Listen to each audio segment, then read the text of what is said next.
I'm Joe Duffy, CEO of OffshoreInsiders.com, and I've broken the code. And of course, you can get my picks at OffshoreInsiders.com. Envision if, as an opposing coach, you had the authority to literally use Michael Jordan's talent against him, or Wayne Gretzky's, or Tom Brady's. And yes, I'm speaking of their prime. This is not a trick question. That describes what advanced analytics is and why all the supreme handicappers harness this edge.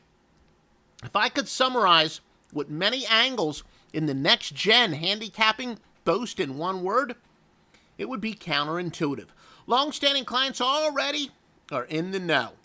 If one couldn't even name one player or was untaught in the rules of a sport, she could still dominate betting by going contrary to the normal bettor expectations.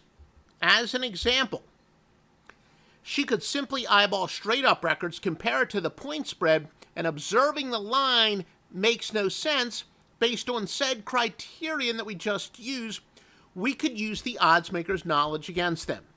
Wait a minute. What the hell did I just say? All right, here's an example. Team A has a stronger winning percentage than Team B. Yet Team A is the home underdog. Again, Team A would be a home underdog despite a better straight-up record. Now, squares would be giddy, trusting that the home underdog is a lock. Sharps make the odds makers' forte their own. We pros know that road favorites, despite inferior records, are 220, 183, and 5 in the NBA. Because home court is worth 3 to 4 points, a team with the same record should be favored at home by a few points. Well, as the Sharps know, this is fake news. Road favorites with an identical winning percentage as their opponent, 91, 78, and 2. So, when the team with the better record is playing at home and yet they're not a favorite, going against them is 311, 261, and 7. That's using the oddsmakers' knowledge against them.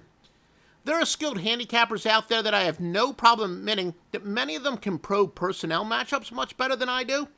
But their challenge from a handicapping standpoint is that the odds makers know the talent discrepancies as well as anyone. The lines makers are essentially the Michael Jordans of handicapping. Rather than just scouting the teams, we know and exploit the strengths of the lines makers and make their strength our own. There are countless examples beyond the most basic one that I mentioned above. In short, if the point spread in comparison to the straight-up record, quote-unquote, just doesn't make sense, there's a very good chance it doesn't. It actually makes dollars. Now, for the best picks in the handicapping world, Joe Duffy's Picks, OffshoreInsiders.com. Been a professional handicapper full-time since 1988 and worked for Dallas Sports while I was in college a couple years before that. This is all I do. I live and breathe winners. The best picks in the history of the industry, Joe Duffy's Picks at OffshoreInsiders.com.